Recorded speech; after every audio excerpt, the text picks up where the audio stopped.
بہت شکریہ اسپیکر صاحب، آج آپ نے بہت موقع دیا بات کرنے کا۔ ایک بہت دل خراش واقعہ ہے جس کا میں آپ کے نوٹس میں لانا چاہتا ہوں۔ ہمارے 2 بچیاں جو ہیں قتل ہوئی ہیں سریاب روڈ پہ قلی کمرانی میں۔ یہ کب کا ہے؟ کل شام کو جی یہ کل شام عصر کے ٹائم ہوئے ہیں۔ ہماری ایک بیٹی ہے بی بی محرب کے نام سے 3 سال، اور میری ایک بیٹی ہے سمجھو بی بی یسرا کے نام سے 5 سال۔ یہ بہت عجیب سا واقعہ ہوا ہے کہ دونوں بچیوں کو قتل کیا گیا ہے اور بوریوں میں بند کر کے پھینکا گیا ہے۔ اس وقت وہ سول ہاسپٹل میں ہے اور ظاہری بات ہے انویسٹیگیشن ہو رہی ہے۔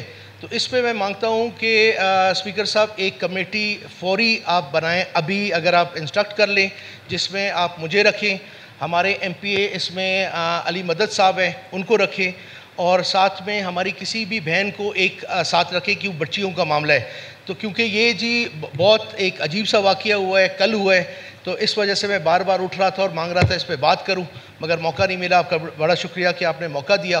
تو اس پہ کائنڈلی اگر آپ سیکرٹری صاحب کو بولیں کہ ایک کمیٹی بنے کہ اس کو ہم ذرا وار فوٹنگ پہ ذرا آئی جی صاحب کو اس میں ڈال دیں، ایڈیشنل ہوم سیکرٹری کو ڈال دیں کہ اس معاملے کو ہم ذرا انویسٹیگیشن کو ذرا تیز کروائیں، اور یہ معاملہ کا یہ نہیں ہو کہ کسی اور کی طرف چلا جائے، کہ جیسے وہ جو بولتے ہیں نا جو حقدار کو کم سے کم حق ملنا چاہیے۔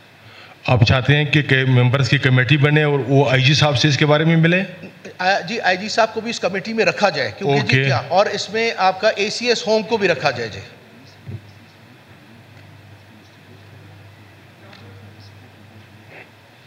اچھا، اس طرح کرتے ہیں اپنا آغا صاحب کہ میں اس کے اوپر رولنگ دیتا ہوں اے سی ایس ہوم کو اور آئی جی پولیس کو کہ اس کے اوپر سپیڈی انویسٹیگیشن کرے، اور آغا عمر صاحب کو اور علی محمد جتک صاحب کو جو کہ وہاں کے ایم پی ایز ہیں ان کو آن بورڈ لے کے اس کے بارے میں انویسٹیگیشن کرے اور جلدی سے جلدی ان کی رپورٹ پٹ اپ کریں۔ اور اس میں صرف ہماری بہنوں میں سے ایک کو ڈال دیں، کیونکہ بچیوں کا معاملہ ہے، ایم پی کسی بھی ایم پی جن کا تو آپ کے ساتھ فراز عظیم شاہ کو رکھ دیں۔ بالکل ان کو رکھ دیں۔ اوکے، فراز عظیم شاہ صاحب اور اپنا آغا عمر صاحب اور علی محمد جتک صاحب، شکریہ، بہت شکریہ، ان دونوں کو تھینک یو۔